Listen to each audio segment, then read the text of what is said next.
Assalamualaikum warahmatullahi wabarakatuh. Salam sejahtera untuk kita semua. Semoga kita semua dalam keadaan sehat, lahir dan batin. Saudara-saudara, hari ini kita akan belajar tentang tanggung jawab keselamatan keamanan kapal, penumpang, dan kapal. Artinya, kita akan membicarakan tentang tanggung jawab mengenai keselamatan, keamanan, awak kapal, penumpang, kalau memang dia membawa penumpang, dan kapalnya sendiri.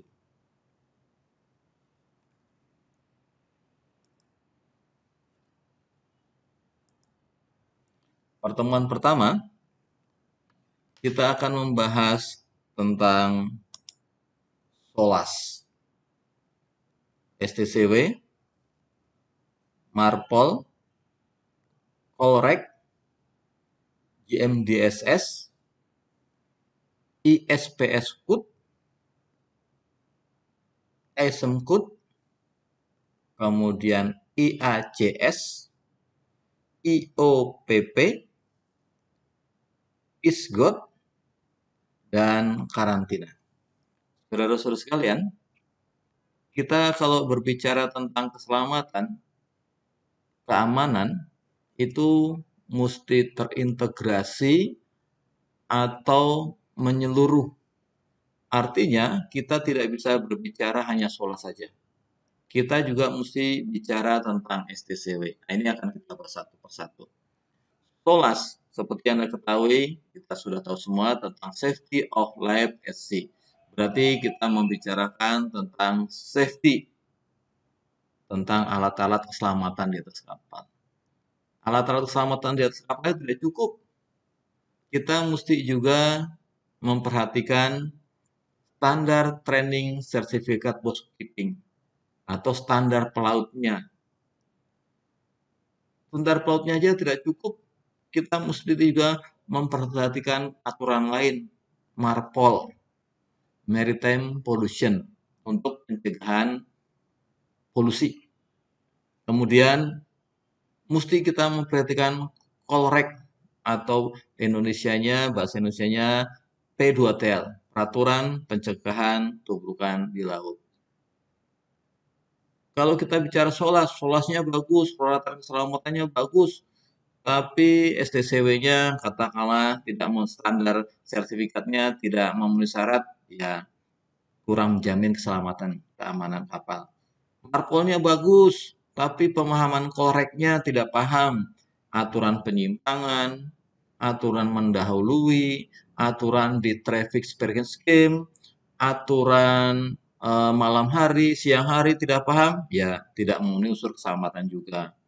GMDSS-nya, Global Maritime Distress System-nya juga mesti dipahami cara berkomunikasi, mengirimkan berita distress. Tidak paham, ya tidak menjamin keselamatan juga. ISPS. Ini kita akan, kalau ISPS akan lebih banyak membicarakan tentang keamanan kapal. Nanti kita akan belajar sejarahnya, kenapa sampai timbul ISPS. Kalau ISM Code, Internal Safety Management, akan lebih banyak ke masalah safety-nya, ke masalah keselamatannya.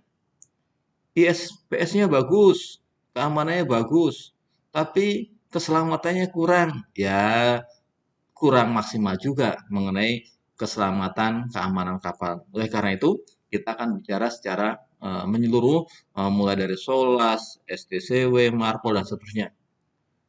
Katakanlah sekarang SOLAS-nya bagus, STCW-nya bagus, MARPOL-nya bagus, tapi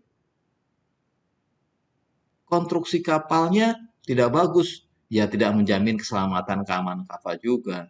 Kapalnya sudah terlalu tua, tidak pernah docking, atau dockingnya secara tidak teratur, atau tidak menyeluruh, ya tidak menjamin keselamatan kapal juga.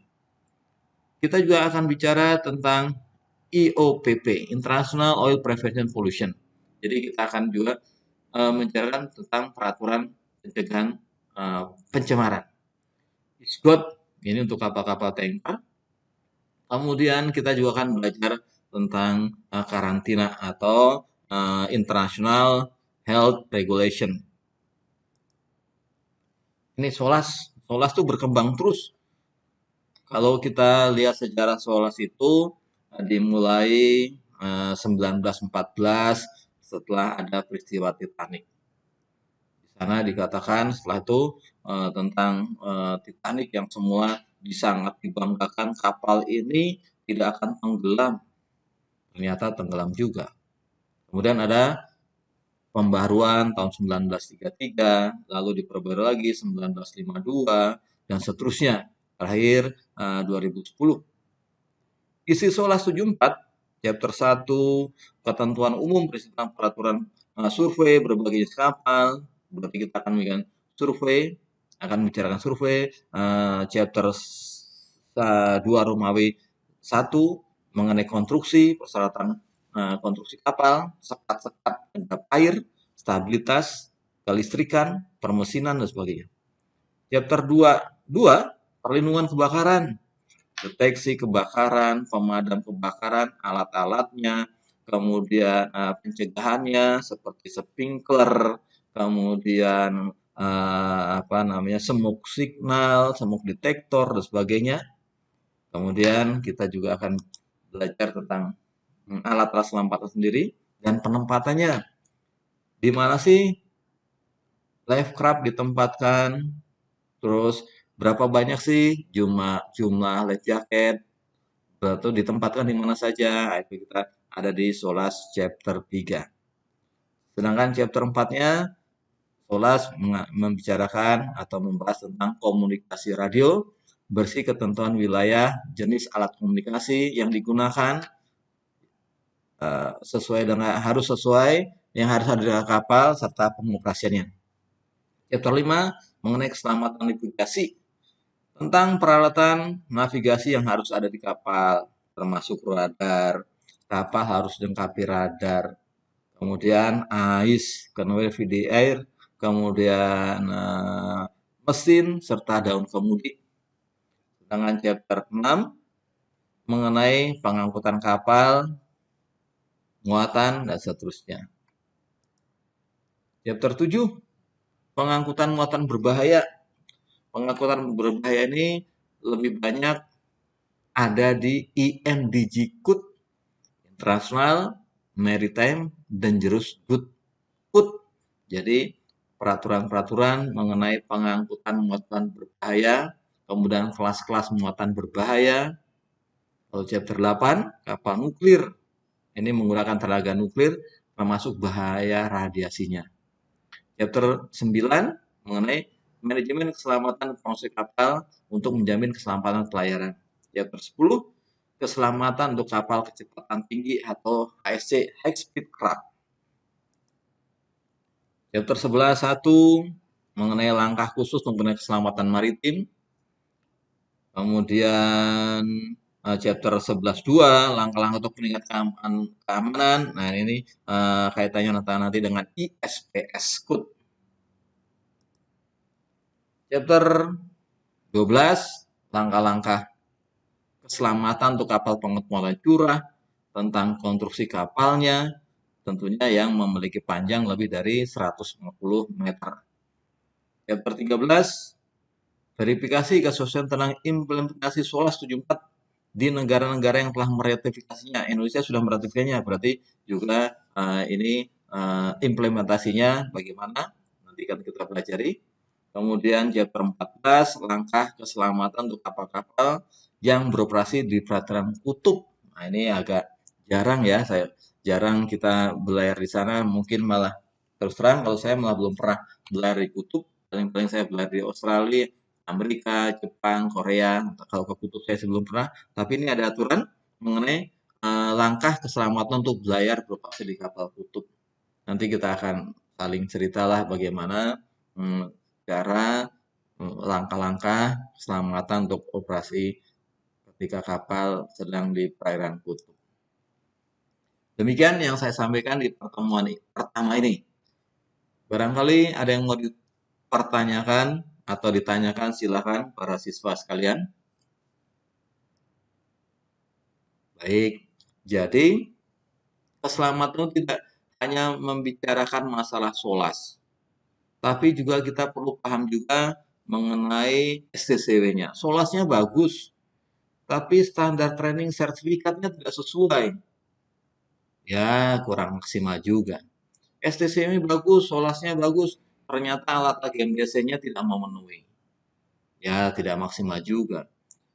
SOLAS-nya bagus, GMDC-nya bagus, STC-nya bagus, tapi ISPS-nya nggak jalan. Ya, nggak bisa juga kita bicara keamanan maksimal. Nah, oleh karena itu yang saya katakan tadi, di slide yang pertama tadi, kita akan, kalau kita berbicara dengan keselamatan, keamanan kapal, penumpang, kita mesti bicara tentang mulai dari SOLAS, STCW, MARPOL, dan seterusnya. Jadi saling terkait. Demikian pertemuan pertama ini. Nanti akan kita lanjutkan di pertemuan kedua. Terima kasih atas perhatiannya. Selamat beristirahat. Assalamualaikum warahmatullahi wabarakatuh.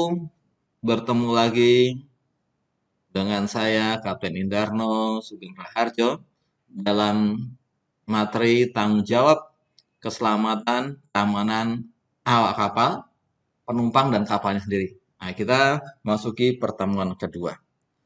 Apa yang akan kita bahas di pertemuan kedua ini? Kita akan bicara keamanan. Di pertemuan pertama, kita sudah membahas mengenai keselamatan. Sekarang di pertemuan kedua ini, kita akan membicarakan masalah keamanan. Kita akan belajar keamanan berarti kaitannya dengan ISPS Code. Apa yang dimaksud dengan ISPS Code? Silakan, saudara, ada yang menjawab ISPS Code? Kapan timbulnya ISPS Code? ISPS Code? Kenapa sampai ada ISPS Code? Oke, kita akan belajar ISPS Code. ISPS Code singkatan dari International Ship and Port Facility. Jadi jangan lupa ada kata-kata tambahan Facility Security Code. Saya ulang lagi, I-nya singkatan dari International, S-nya Ship and Port, P-nya tambahnya Facility Security Code. Jadi kalau diterjemahkan kurang lebih ke Indonesia-nya, keamanan fasilitas kapal pelabuhan yang berstandar internasional. Jadi berkaitan dengan keamanan fasilitas pelabuhan dan kapal secara internasional. Kita akan belajar latar belakang, kebijakan, tugas tanggung jawab keamanan, peralatan, keamanan, identifikasi, aksi pengamanan fasilitas pelabuhan, tanggap darurat, drill, exercise, dan administrasi keamanan. Baik, kita akan bicara mengenai latar belakang ISPS Code. ISPS Code, kita belajar ISPS Code, ini tujuannya untuk apa sih? Agar kita memiliki pengetahuan tentang sejarahnya. Nanti sejarahnya akan kita bahas. Kedua, kita memiliki pengetahuan, memahami, serta mampu mengimplementasikan ketentuan ISPS Code. Atau gampangnya aturan mainnya gimana sih ISPS Code. Ya, akan kita pelajari di pertemuan kedua ini. Nah, ini saudara-saudara, buku aslinya ISPS Code itu warnanya ungu gini ya. Ada tulisannya ISPS Code. Buku aslinya menggunakan 3 bahasa. Bahasa Inggris, Perancis, dan Spanyol. Karena kita lebih dominan menggunakan bahasa Inggris, maka kita ambil bahasa Inggrisnya lalu diterjemahkan ke dalam bahasa Indonesia. Tujuannya untuk mempermudah agar para pelaut kita atau sebagai pengguna lebih mudah, lebih cepat memahami aturan ISPS ini. Jadi dari bahasa Inggris diterjemahkan ke dalam bahasa Indonesia. Latar belakang. Ada yang masih ingatkah tentang latar belakang ISPS Code? Oke. Kalau kita bicara latar belakangnya, mungkin masih ada yang ingat peristiwa WTC dan Pentagon. WTC, World Trade Center di Amerika, dirusak atau diserang dengan menggunakan pesawat udara yang dibajak, lalu diterbangkan, lalu ditabrakkan ke World Trade Center, WTC, 2001. Oke, benar. Kemudian, pusat pertahanan Amerika diserang, di Pentagon juga sama. Artinya terpikir oleh Aimo, kalau gedung aja diserang dengan menggunakan alat transportasi, yang tadi pesawat gitu ya, berarti ada kemungkinan juga nanti nih kapal kita, rig, atau pengeboran, atau pelabuhan akan diserang juga. Bisa dengan kapal yang sengaja ditabrakkan ke dermaga, atau ditabrakkan ke rig, atau mungkin kapal kita sendiri menjadi sasaran daripada teroris. Oleh karena itu, akhirnya AIMO mengundang negara-negara anggota AIMO, termasuk Indonesia, Malaysia, Singapura, dan seterusnya, diundang oleh AIMO untuk rapat di London membicarakan masalah keamanan ini. Nah, dari rapat di London tadi, akhirnya timbullah ISPS itu. Itu kurang lebih sejarahnya. Kalau masalah kriminal di laut banyak sekali. Tahun 61 ada Santa Maria, 63 dan seterusnya. Ini saya ambil sedikit saja. Ada Inabukwa, ini punya Pelni, saudara-saudara. Punya Pelni, namanya dulu Pelni itu punya kapal yang jenis Inaguri, Isabella, Inabukwa, ada yang jenis S, si Bayak, si Tiung, si Lumba, dulu gitu ya nama-nama Pelni ya, nama kapal-kapal ini. Nah, salah satu Pelni pernah menjadi korban juga nih. Nama kapalnya ini Inabukwa, kemudian dibajak, dibawa lari ke Filipina. Nah, tertangkap di sana. Dia mengganti nama, kapalnya tidak Inabukwa, diganti nama, tapi tetap ketahuan, akhirnya ditangkap. Karena secara bangunannya kan, bangunan Anjungan, Haluan, Buritan kan tidak banyak perubahan, makanya ketangkap di sana. Cuma ganti nama. Terus ada Hanwei, kemudian ada Limber, dan seterusnya. Kriminal-kriminal di laut sebenarnya banyak. Dari peristiwa-peristiwa yang banyak itu, salah satunya mendukung atau timbulnya ISPS ini. Ini contoh yang lain lagi, kapal perang Amerika USS Cole. Kalau kapal perang aja diserang, ini berarti kemungkinan kapal kita, kapal niaga, kapal penumpang, atau rig dan sebagainya, kemungkinan akan diserang juga. Untuk penyerangnya bagaimana? Kita baca. In Oktober 2000, the USS Cole was attacked by small boat alongside which come alongside and was detonated. 17 sailors were killed and 38 were wounded. Nah, artinya kapal perang ini diserang dengan menggunakan small boat. Semula tidak nyangka kapal perang ini akan diserang oleh small boat. Kok ada small boat datang mendekat, nggak tahu sengaja menabrakkan lambung kapalnya. Akibatnya 17 orang pelautnya itu terbunuh dan 38 terluka. Berarti ada kemungkinan juga kapal niaga akan digitukan. Oleh karena itu, kita mewaspadai hal-hal seperti ini yang kita tidak duga-duga. Seperti ada yang kapal atau nelayan atau apa mendekat ke kita. Kok mendekat, jangan-jangan dia merompak. Jangan-jangan dia mengganggu kapal kita. Oleh karena itu, salah satunya kita belajar ISPS ini adalah tentang kepedulian keamanan. Kita anggap lebih sensitif lagi atau lebih meningkatkan lagi kewaspadaan tentang keamanan kapal. Nah, ini gambar dari dekatnya, lambung kapal USS Cole tadi bolong. Jadi ceritanya 17 pelautnya meninggal dan 38 terluka. Ini gambar WTC Pentagon. Ini ketika gedung ini World Trade Center diserang dengan menggunakan pesawat udara yang dibajak lalu ditabrakkan. Akibatnya gedung ini hancur rata dengan tanah. Korbannya sungguh sangat banyak. Tidak hanya itu, bom Bali 1, bom Bali 2 juga di Indonesia pernah terjadi. Jadi kita melanjutkan lagi. Konferensi tadi yang dihadiri oleh negara Remo dilaksanakan tanggal 9 sampai 13 Desember 2002. Fokusnya membicarakan masalah keamanan kapal. Dari konferensi tadi lahirlah yang namanya ISPS Code. Tujuannya apa? Untuk menentukan langkah-langkah yang serius untuk pengamanan maritim, pencegahan, dan peraturan yang tegas tentang terorisme. Itu tujuannya ISPS. Agar melindungi kapal-kapal dan fasilitas pelabuhan dari tindakan terorisme. Kita berkaitan dengan keamanan tidak hanya teroris gitu ya. Kapal juga mungkin dibajak, dirampok. Jadi kita juga mesti waspada juga dengan pembajakan. Apa sih bedanya pembajakan dengan perompakan? Kalau pembajakan tuh kapal kita sedang anchor ataupun sedang jalan, kemudian didatangi oleh sekelompok orang, biasanya menggunakan senjata, bisa senjata api, senjata tajam, ataupun yang lainnya, lalu menyandra pelautnya atau krunya, kapal dibawa lari.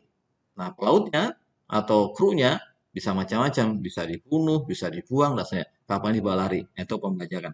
Kalau perompakan, kelompok orang naik ke kapal menggunakan senjata, kru kapalnya ditahan ataupun disandra, kemudian barang-barang berharganya diambil. Bahaya lain juga di laut mungkin terjadi penyelundupan narkotika, penumpang gelap atau stowaway. Stowaway ini agak merepotkan ya saudara-saudara. Ketika dia naik di saat biasanya stowaway ini, biasanya kapal sandar atau anchor di pelabuhan atau di negara yang katalah terbelakang atau sedang konflik atau bermasalah, penduduknya ingin lari dari negara itu, sembunyi dengan naik ke kapal, dengan membawa makanan yang bisa dibawa gitu ya, plastik kah atau apa gitu ya, air minum juga seadanya, lalu dia sembunyi di loker atau di tempat lain, di skoci atau di gudang-gudang atau tempat gelap, sehari 2 hari makanannya masih ada. Nah, repotnya ketika di tengah perjalanan dia keluar karena sudah lapar, kedinginan, sebagainya. Terus mau diapakan? Mau dibawa ke negara tujuan atau pelabuhan tujuan? Nggak ada dokumennya. Terus mau diapakan? Mau dibuang? Tentunya melanggar hak asasi manusia, repot. Makanya oleh karena itu kita mengantisipasi ketika kapal anchor, ketika sandar, atau apa, mengantisipasi jangan sampai penumpang ini atau ada orang naik ke kapal tanpa diketahui oleh orang kapal. Terutama ketika kita jaga, mesti waspada dengan cara ketika ada orang naik, kita tanyakan apa perlunya, identitasnya mana, dicatat jumlah orangnya, ditanya identitasnya, kemudian dan seterusnya. Itu salah satunya. Mengadakan patroli secara reguler ataupun secara random sehingga bisa mengantisipasi orang naik tanpa ketahuan. Sabotase. Kalau sabotase itu apa? Sabotase itu dia tidak mencuri, tapi merusak. Misalnya tahu-tahu gensetnya dimatikan atau dirusak, kabelnya diputus, atau pusat-pusat energi kapal itu dirusak, baterainya atau anjungannya dimasuki, lalu dimatikan sistem gironya. Enggak-enggaknya kalau gironya dimatikan itu sejam 2 jam baru bisa stabil lagi tuh perputaran gironya. Atau dia sabotase, buka valve bahan bakar atau dibuang, terjadi pencemaran saya. Teroris tadi sudah. Pencurian dia pura-pura sebagai buruh ataupun sebagai tamu, nggak taunya mencuri. Nah, ini cybercrime ini kejahatan dengan menggunakan sistem internet diganggu, kemudian sistem komunikasi diganggu. Kalau drone ini mengganggu dengan cara menggunakan pesawat tanpa awak atau drone atau apa yang seperti kita pesawat-pesawat yang dikendalikan itu remote bisa dilengkapi untuk dilengkapi kamera untuk moto-moto daerah-daerah strategis, atau mungkin juga bisa dipersenjatai dengan apa gitu ya, makin hari kan makin canggih gitu ya. Radikalisme itu ya apa namanya, gabungan dari bisa merusak, bisa mengacaukan. Ini ancamannya maritim yang perlu diwaspadai berkaitan dengan ISPS keamanan. Ini contoh-contoh penyelundupan. Penyelundupan ternyata bentuk-bentuk penyelundupan tuh bisa macam-macam nih. Bisa narkotika, bisa obat-obatan, bisa marijuana, bisa hashis, atau pil-pil, ataupun yang lainnya. Bisa juga senjata. Penyelundup pintar-pintar. Kadang-kadang kita nggak nyangka diselundupkan lewat buah-buahan, lewat boneka. Bonekanya dalamnya busanya diambil, lalu diselipkan narkotika, pil, ganja, marijuana, atau kalau di gambar ini ditaruh di ban, atau mungkin nanti ditaruh di benda lainnya, atau apa kemasan lainnya, atau juga bisa penyelundupan senjata dan seterusnya. Ini di Indonesia juga pernah terjadi gangguan teroris di Bali, korbannya lumayan banyak, ratusan lebih, terutama dari Australia, dari Indonesia, dari Jepang, dan negara lain. Ini monumennya,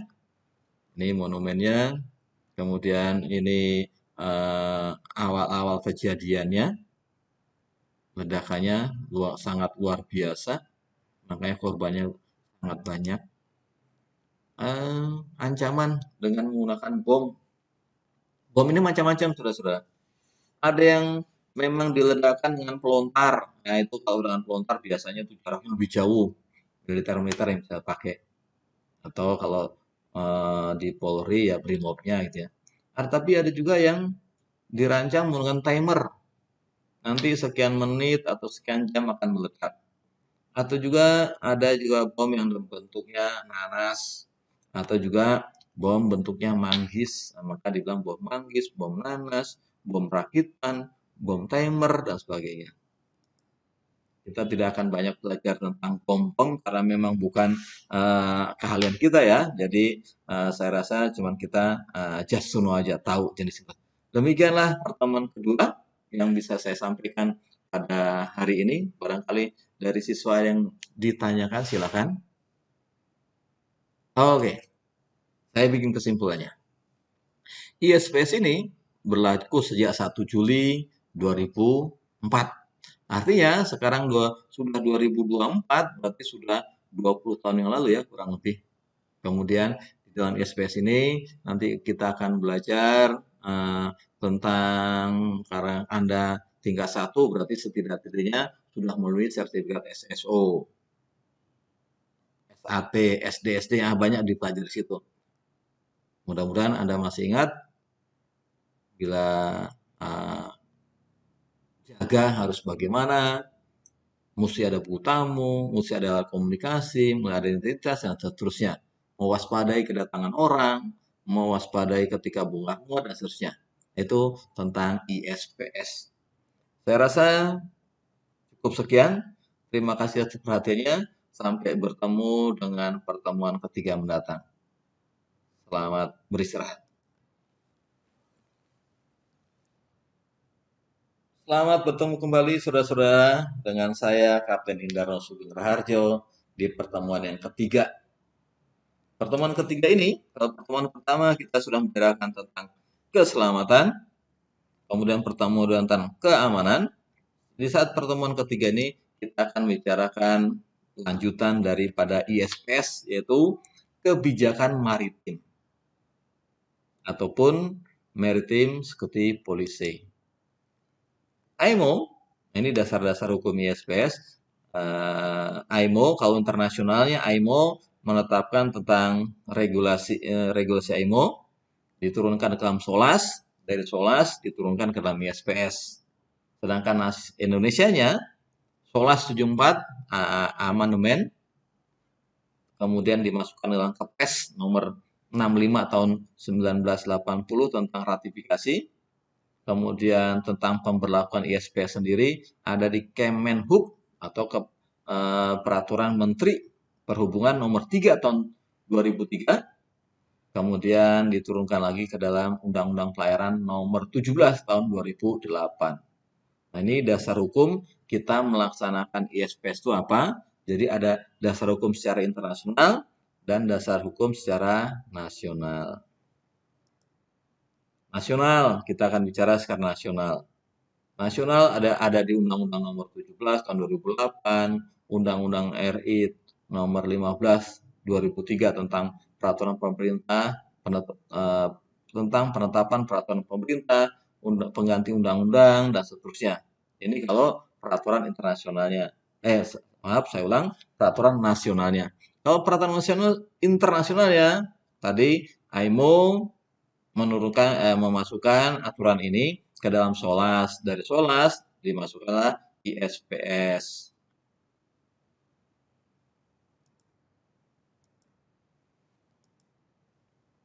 Regulasi internasional. Ini IMO memasukkan ISPS ini ke dalam SOLAS 74 bab 11. Awal-awalnya bab 11, setelah ada sidang tadi, sidang yang kemarin di pertemuan pertama di pertemuan kedua sudah kita bahas, bab 11 dibagi menjadi dua. Ada bab 11.1 dan 11.2.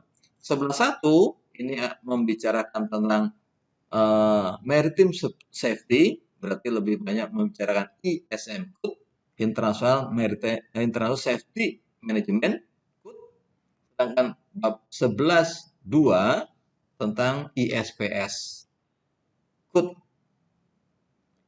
Di dalam bab 11.2 ini, ISPS dibagi menjadi dua, bagian A dan bagian B.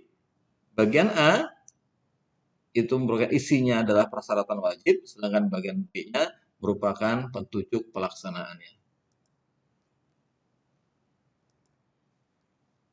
Untuk peraturan di Indonesia, regulasi pemerintah Indonesia, ada Undang-Undang nomor 17 tentang pelayaran, Undang-Undang RI nomor 15 tahun 2003 tentang penetapan peraturan pemerintah pengganti undang-undang dan seterusnya. Ini dasar hukum Indonesia melaksanakan ISPS Code. Legalitas. Mau tidak mau, suka atau tidak suka, kita harus melaksanakan ISPS ini.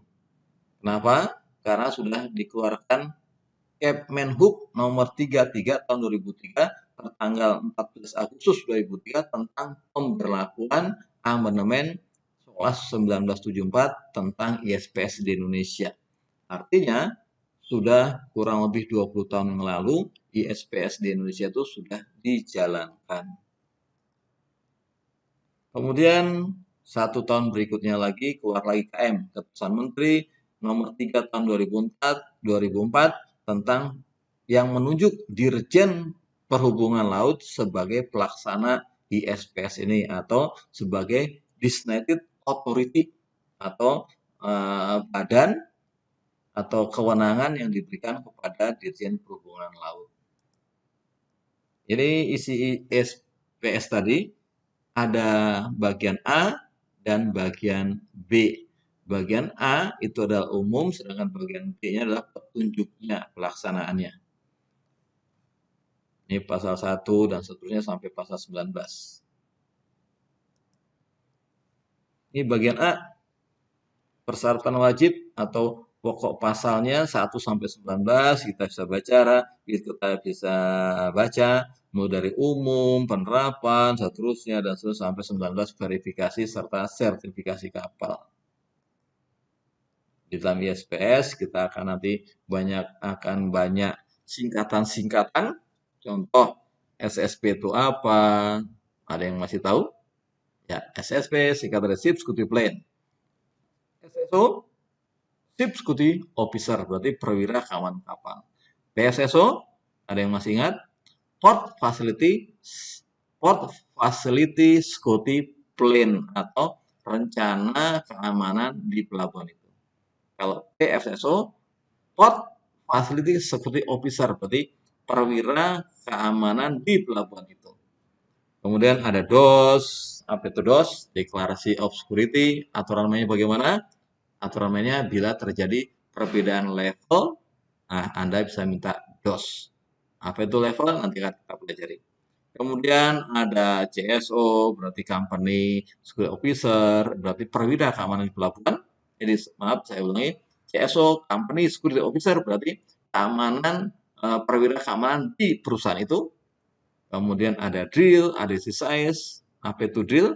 Drill itu dilaksanakan minimal sebulan sekali. Kalau exercise itu minimalnya setahun sekali. Terus kapan atau bagaimana implementasi daripada ISPS? Sejak 1 Juli 2024, ISPS ini mesti jalan. Untuk siapa? Satu, untuk kapal penumpang atau kapal-kapal yang melakukan pelayaran internasional.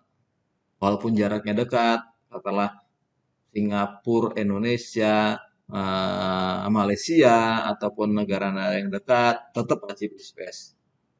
Kedua, kapal-kapal barang di atas 500 gross tonnage.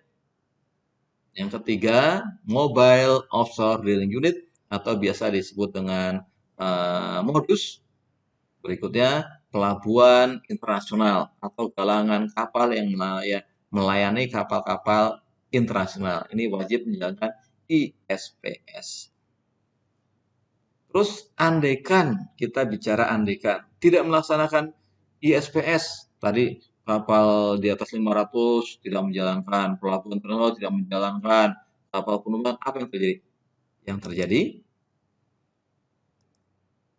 penolakan kapal Indonesia di pelabuhan luar, atau sebaliknya kapal yang tidak menjalankan akan ditolak untuk masuk ke Indonesia. Kemudian pelabuhan Indonesia tidak akan dimasuki kalau andaikan katakanlah pelabuhan utama Indonesia atau kelas 1 Indonesia tidak menjalankan, apa yang terjadi? Kapal-kapal asing tidak mau atau tidak akan masuk ke Indonesia. Galangan kapal tidak akan laku tender bila melakukan tender internasional. Istilah-istilah selanjutnya, istilah-istilah SPS dan tanggung jawab keamanan. Ada CSO, berarti seorang officer yang bertanggung jawab untuk armadanya di perusahaan itu, namanya CSO. Kemudian kalau di kapalnya, perwiranya namanya SSO. Kalau di pelabuhannya, namanya PSSO, yaitu seorang officer yang bertanggung jawab di pelabuhan itu. Kemudian kita lihat di sini di slide ini ada SSA. Apa itu SSA? Ship Security Assessment. Jadi sebelum kapalnya mendapatkan sertifikat untuk keamanan ISSC, dilakukan asesmen. Dari asesmen disusunlah SSP. Kemudian kemudian diajukan ke pemerintah dan sebagainya, keluarlah yang namanya ISSC. Pertanyaan saya, apa itu ISSC? ISSC singkat dari International Ship Security Certificate. Umurnya 5 tahun, tapi walaupun umurnya 5 tahun, akan ada yang namanya survei. Survei ada tahunan, kemudian ada intermediate, dan tahun kelimanya namanya renewal atau pembaruan. Sedangkan PSS itu apa? Port Facility Security Assessment. Jadi suatu pelabuhan yang akan untuk mendapatkan pengakuan atau mendapatkan sertifikat internasional tentang keamanan, mesti dilakukan PSS, Port Facility Assessment. Jadi fasilitas pelabuhan tersebut diaudit, diperiksa tentang sistem keamanannya bagaimana dan bagaimana penanggulannya bila terjadi ini, semuanya di assessment, lalu kemudian disusunlah rencana pengamanannya, namanya PFSP, Port Facility Security Plan. Nah, ini istilah-istilah yang ada di ISPS Code. Sekarang peralatan. Setidak-tidaknya ketika Anda jaga, perwira jaga, menyuruh EB jaga, setidak-tidaknya yang jaga tadi Anda lengkapi. Minimalnya senter di malam hari, atau alat pelindung diri, misalnya pentungan, atau tongkat, atau apa. Dilengkapi juga dengan komunikasi, tujuannya untuk mempermudah tim regu jaga untuk melakukan koordinasi. Atau kalau ada orang naik, kalau memang ada metal detektor atau sejenisnya bisa digunakan. Kalau di pelabuhan bisa digunakan mirror ini atau pemeriksa untuk meriksa bawah-bawahnya kendaraan-kendaraan yang datang, ataupun metal detektor untuk orangnya diperiksa dan seterusnya. Kalau kapal sendiri dilengkapi dengan menggunakan AIS, tentunya sudah terbiasa dengan AIS, Automatic Identity System, bisa mengidentifikasi kapal lain di sekeliling kita, di sekitar kita dengan catatan AIS-nya dia hidup, AIS-nya kita sama-sama hidup.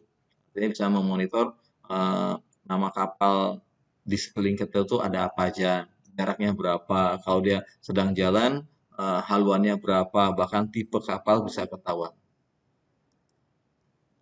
Kemudian tadi kita bicara chapter 11.2, SOLAS 11.2 tentang ISPS ini harus dilengkapi juga dengan SSAS, Security Alert System, sistem peringatan tentang keamanan. Jadi yang tahu biasanya ditaruh di anjungan atau di belakang pintu ada kapten gitu ya. Yang tahu hanya perwiranya. Ketika ditekan akan transmit dari kapal akan transmit ke darat di mana kapal itu didaftarkan. Tentunya kaitannya dengan keamanan. Ini salah satu perlindungan keamanan fisik di pelabuhan atau di kapal. Sebaiknya dilengkapi dengan CCTV untuk mempermudah pendeteksian atau pengawasan orang. Tamu yang datang dilengkapi dengan katakanlah name tag atau buku tamu di data, jam masuknya, keluar jam masuknya, keperluannya apa, jumlahnya tamu yang masuk berapa, dikasih identitas, dicatat di buku tamu, kemudian tamu yang datang, ditanya keperluan apa dan seterusnya. Itu salah satu kepedulian kita tentang keamanan. Threat identification, yaitu untuk pengenalan respon terhadap ancaman. Ini kalau di pelabuhan.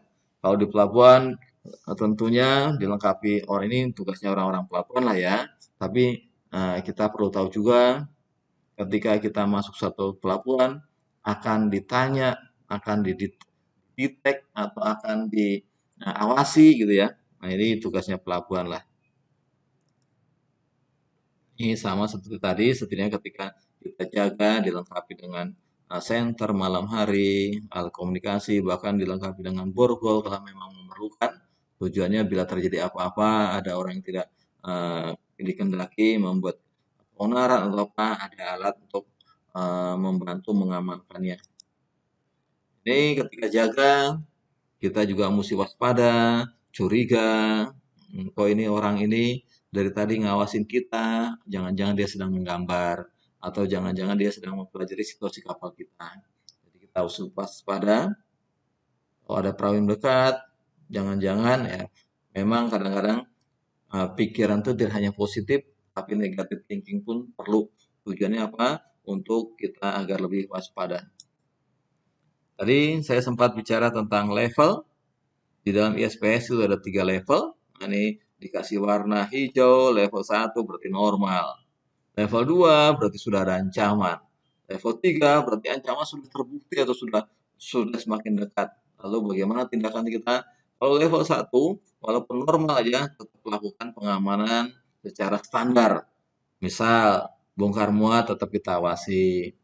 Tamu yang datang tetap kita tanya, kita data, kita antar kemana dia tujuan ke kapal itu tujuan kemana kita antar. Misalnya tamunya tujuan ke Mulim 1, ayo kita antar. Dicatat jam masuknya, identitasnya mana dicatat semua. Berapa jumlah yang datang, catat semua. Level 2 ada ancaman, berarti tindakan kita mesti kita tingkatkan lagi. Kemudian kalau sudah level 3, sudah ancaman sudah semakin nyata, berarti kita sudah berpikir evakuasinya kemana untuk mengurangi terjadinya korban. Kita mesti lakukan koordinasi dengan tadi CSO, kita hubungi pihak pelabuhan, kita hubungi. Makanya di pelabuhan ada yang namanya PSSO, di company ada namanya CSO, di kapal ada namanya SSO. Ini saling koordinasi. Ini level 1 kondisi normal, sekalipun normal tetap lakukan pengamanan standar. Level 2 lakukan koordinasi karena sudah ada berita-berita atau ada informasi-informasi mengenai keamanan. Level 3, berarti level sudah diancam gitu ya, bahaya semakin mendekat, maka lakukan semua koordinasi, hentikan semua aktivitas, persiapkan evakuasi. Tujuannya apa? Memperkecil terjadinya korban. Level 3, apa yang perlu kita lakukan? Peringatan untuk jangan panik. Kenapa? Kalau panik biasanya kita jadi lupa prosedur-prosedur. Oleh karena itu, jangan panik, kumpulkan di master station, beritahukan bahwa kita sedang mengalami ancaman ini. Evakuasinya segera lakukan supaya sekali lagi memperkecil terjadinya korban. Demikian saudara-saudara yang saya bisa lakukan di dalam pertemuan ketiga ini. Silahkan barangkali mau bertanya. Oke, baik kalau nggak ada pertanyaan, saya akan tanya. Anda catat, apa itu SSA, SSP, DOS, ISSC, kemudian PFSA, PSSP. Nah, ini Anda catat, nanti akan saya tanyakan di pertemuan berikutnya. Terima kasih atas perhatiannya. Selamat beristirahat. Assalamualaikum warahmatullahi wabarakatuh. Salam sejahtera untuk semuanya. Selamat bertemu kembali di pertemuan keempat. Ini merupakan pertemuan yang terakhir yang kita akan membicarakan masalah tanggung jawab keamanan keselamatan awak kapal, penumpang, dan kapal. Pertemuan pertama kita membicarakan SOLAS. Pertemuan kedua kita bicarakan ISPS. Pertemuan ketiga masih membicarakan ISPS berkaitan dengan keamanan. Pertemuan keempat ini kita akan bicarakan SOLAS kembali. Berkaitan dengan keselamatan, kita tidak hanya bicara di satu aturan saja, tapi kita akan banyak bicara, misalnya membicarakan aturan, misalnya SOLAS, STCW, MARPOL, kemudian bangunan kapal, kemudian GMDSS, dan seterusnya. Mari kita lanjutkan pertemuan keempat ini dengan materi ada di mana sih tentang life saving itu atau alat keselamatan itu ada di regulasi 6. Regulasi ini mencakup persyaratan life jacket itu persyaratannya apa? Lifeguard persyaratannya apa? Sekoci persyaratannya apa? Kapasitas perahu penyelamat berapa? Ya minimalnya kita tahu lah ya bahwa life jacket itu warnanya mesti oranye, life jacket itu mesti dilengkapi dengan spotlight, life jacket itu mesti dilengkapi dengan perewitan atau fluid, dilengkapi dengan pelampung yang bisa menahan setidak-tidaknya lebih dari 24 jam, kemudian dilengkapi juga dengan nama kapal, registrasinya di mana, setidak-tidaknya itu. Kemudian kalau regulasi 7 bicara dengan lifebuoy. Lifebuoy juga warnanya oranye, ditulis nama kapalnya, registrasinya di mana, kemudian diletakkan di mana saja. Lifebuoy ini di haluan untuk kapal-kapal lebih panjang dari 100 meter, di buritan dipasang juga lifebuoy, di wing kiri kanan anjungan dilengkapi juga dengan lifebuoy. Regulasi 8 apa? Bicarakan dengan personal life saving appliances. Alat keselamatan pribadi membahas tentang jaket pelampung, mesti ada di kamar-kamar, mesti ada cadangannya di anjungan, mesti ada cadangannya di kamar mesin, mesti ada cadangannya di haluan untuk kapal-kapal yang lebih panjang dari 100 meter. Regulasi 32, immersion suit, baju tahan air.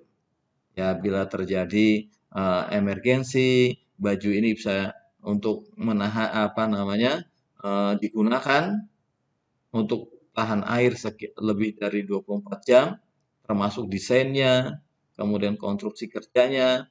Baju tahan ini dirancang untuk individu, tujuannya untuk apa? Mencegah hipotermia. Apa itu hipotermia? Hipotermia kedinginan, tidak bisa menahan kehangatan tubuh gitu ya di daerah-daerah yang dingin atau ketika berada di air setidaknya bisa bertahan hidup lebih dari 24 jam. Regulasi 33 ada thermal protecting aid, alat pelindung thermal atau suhu badan gitu ya, mencari persyaratan perlindungan thermal digunakan untuk memberikan perlindungan tambahan terhadap suhu dingin yang saya katakan tadi hipotermia. Regulasi 34 membicarakan masa emergency lighting atau lampu-lampu emergensi, lampu-lampu bila terjadi emergensi masih ada lampu yang bisa menyala tanpa dihidupkan oleh atau dihidupkan secara sadar. Jadi ada lampu emergensi atau lampu cadangan, power dan kekuatannya atau sumber dayanya. Kemudian ada sound signal atau sumber pemberitahu bahaya, penerangan darurat, daya tahan, alat peringatan bunyi, alarm-alarm. Makanya jangan lupa alarm-alarm itu dicek setidaknya per minggu masih berfungsi atau tidak, sehingga kalau terjadi katakanlah keadaan yang tidak diinginkan bisa segera terdeteksi. Membahas persyaratan mengenai pencahayaan darurat, sumber daya listrik setidaknya dalam keadaan generator blackout masih ada sumber daya atau baterai atau lampu yang menyala. Terima kasih atas perjumpaan kita pada pertemuan keempat ini. Silahkan barangkali ada yang bertanya atau akan kita diskusikan. Ya, kelihatannya mengenai keamanan ini hal biasa ya. Tapi saya katakan keselamatan ini jangan sampai dilupakan. Lebih baik kita siapkan walaupun tidak digunakan. Contoh kita siapkan life jacket, life bra, life boot, dan sebagainya tidak digunakan. Lebih baik daripada kita tidak pernah menyiapkan, tahu-tahu diperlukan, ya kan? Artinya lebih baik berjaga-jaga daripada kita tidak menyiapkan, tahu-tahu diperlukan. Demikian inti dari pelajaran ini. Semoga apa yang saya sampaikan sejak pertemuan pertama, kedua, ketiga, dan keempat ini bisa menjadi aware, minjam kepedulian kita tentang keselamatan. Seperti hal sepele, tapi ini sangat penting. Keamanan juga gitu, kelihatannya hal sepele, tapi ini sangat penting. Demikianlah saudara-saudara sekalian, atas perhatiannya saya ucapkan terima kasih. Utamakan keselamatan. Ingat, kita bekerja untuk keluarga, keluarga kita nunggu di rumah. Jangan sampai terjadi sesuatu yang tidak kita inginkan, terjadi sesuatu yang tidak keluarga inginkan. Oleh karena itu, sekali lagi, utamakan keselamatan dan jangan lupa keamanan. Terima kasih, selamat bertemu kembali. Assalamualaikum warahmatullahi wabarakatuh. Ketemu lagi di pertemuan kelima. Semoga kita semua dalam keadaan sehat, bahagia, dan tentunya dalam suasana yang sangat menyenangkan. Kita akan bicara di pertemuan 5 ini mengenai perencanaan tanggap darurat. Lebih baik kita siapkan keadaan darurat walaupun tidak digunakan, daripada kita tidak pernah menyiapkan keadaan darurat tiba-tiba terjadi. Nah, sangat repot banget. Karena itu kita siapkan kalau terjadi keadaan darurat itu apa sih yang mesti kita siapkan. Oleh karena itu kita siapkan sebelum keadaan darurat itu benar-benar terjadi. Apa yang mesti kita lakukan? Perencanaan. Perencanaan apa isinya? Atau apa tindakan kita? Buatlah rencana tanggap darurat yang komprehensif untuk mencakup prosedur khusus keadaan darurat, kebakaran, siapa yang menggunakan baju tahan api, siapa yang membawa botol foamnya, siapa yang membawa selangnya, nozzle-nya, siapa yang mensupportnya, siapa yang membawa tanduknya, dan seterusnya. Jelaskan dengan sejelas-jelasnya tanggung jawab masing-masing anggota. Kalau terjadi kebakaran, ini loh bunyinya alarmnya seperti ini. Misalnya bunyi terus-menerus, oh berarti terjadi kebakaran. Beritahukan kebakaran terjadi di mana supaya kru yang lain bisa cepat paham, oh terjadi kebakaran misalnya di kamar mesin kah, terjadi kebakaran di dapur kah, ataupun di ruang lain supaya kru yang lain segera tahu. Sudah tahu? Cukup? Tidak. Segera tahu, segera mengambil tindakan. Makanya susun regu pemadamnya siapa, alat apa yang perlu dibawa. Yang lain mensupport, tanduknya dibawa, obat-obatannya dibawa. Kemudian dokumen lainnya disiapkan. Tujuannya apa? Bila terjadi kebakaran yang tidak teratasi, setidaknya dokumen ada yang dibawa, ada yang diselamatkan. Kemudian jangan lupa lakukan pelatihan dan edukasi. Setidak-tidaknya kalau memang memungkinkan lakukan latihan seminggu sekali. Atau memang karena sibuk, karena rutenya terlalu pendek atau apa, setidaknya sebulan sekali mesti ada latihan tanggap darurat. Cara memadamkan api, kemudian cara menolong orang, membuat napas buatan. Oleh karena itu, kita sebagai pelaut pasti punya BST, pasti punya MFA, lanjutannya MC, kemudian lanjutannya FFA, apa namanya SCRB dan seterusnya. Pastikan semua kru tahu, setidak-tidaknya tahu menggunakan alat pemadam, tahu menggunakan jaket pelampung, tahu letak alat-alat obat-obatan, obat-obatan di mana, tahu setidaknya cara menolong membuat napas buatan dan seterusnya. Buat jadwal pelatihan. Minggu ini latihan kebakaran di haluan. Minggu depannya ganti lagi.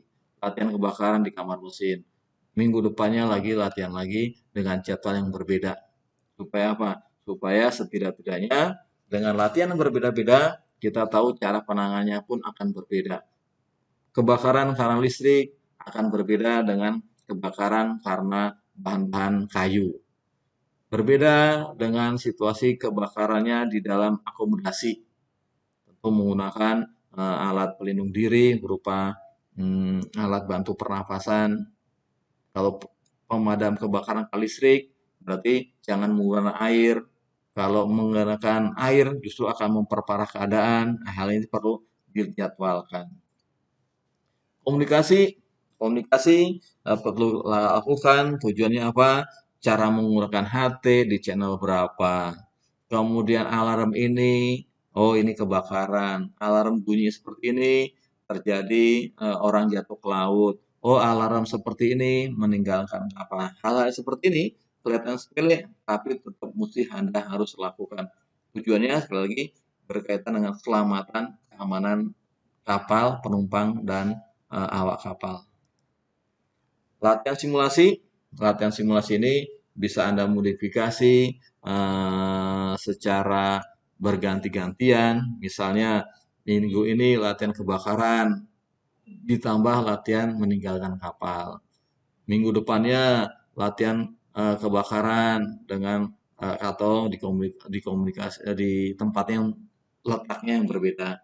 Atau minggu depan latihan orang jatuh ke laut. Minggu depannya latihan oil pollution. Minggu depannya latihan apa lagi? Kandas. Minggu depannya ini bisa Anda skenario ini bisa Anda buat supaya tidak membosankan, juga supaya agar kita lebih siap. Evaluasi dan umpan balik. Tidak hanya latihan, kita juga mesti lakukan evaluasi. Misal, tadi kok kelihatannya ada yang bercanda-bercanda. Kasih tahu, Pak, latihan ini ya, serius ya. Supaya nanti ketika terjadi sesuatu yang sesungguhnya, agar lebih siap. Jadi jangan bercanda-bercanda. Lakukan lebih serius lagi. Lakukan tidak hanya kita yang menilai mereka, lakukan umpan balik, dia yang menilai kita apa kekurangan latihan kita. Misalnya orangnya sudah komplit, ternyata alatnya yang tidak komplit. Alatnya sudah komplit, ternyata orangnya tidak siap. Nah, lakukan evaluasi seperti ini supaya untuk meningkatkan efektivitas latihan di masa mendatang. Jangan lupa apa yang kita lakukan dicatat. Minggu ini latihan di mana, siapa aja yang latihan, catat. Jam berapa sampai jam berapa, catat. Lintang bujurnya kalau perlu dicatat. Kemudian media yang digunakan, misalnya untuk pemadam kebakaran yang digunakan apa, catat. Kemudian lakukan pencatatan, barangkali alat-alat kita perlu apa, jadi minta requisition kembali. Kemudian katakanlah kita perlu katakanlah obat-obatan apa yang sekarang ternyata expire, segera minta minta requisition yang baru. Kemudian lakukan kepatuhan regulasi, pastikan bahwa semua latihan mematuhi regulasi atau pedoman maritim yang berlaku. Tetap update terhadap perubahan regulasi yang berlaku. Artinya supaya kita tidak ketinggalan peraturan, kita tidak ketinggalan zaman, gitu ya, selalu mengikuti perkembangan yang terbaru. Jangan lupa habis latihan lakukan pemeliharaan. Sebab terkadang habis latihan udah baju tahan apinya tidak diperhatikan lagi. Masker atau apa namanya alat bantu pernapasan tidak diperhatikan lagi. Ternyata tabung oksigennya sudah habis karena buat latihan. Jangan lupa minta lagi. Kemudian tandu-tandu habis latihan ya dikumpulkan kembali, dirawat kalau memang ada perlu dirawat atau diperbaiki supaya ketika terjadi emergensi sudah siap, terlalu siap untuk digunakan.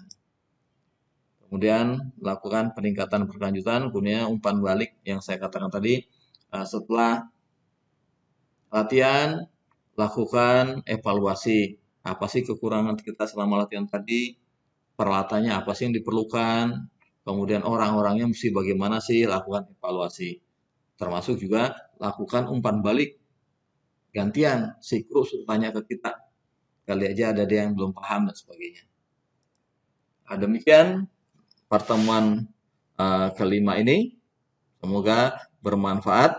Lebih baik kita siapkan tapi tidak digunakan daripada tidak pernah kita siapkan tahu-tahu digunakan.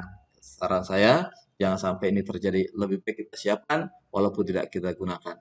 Terima kasih, selamat beristirahat.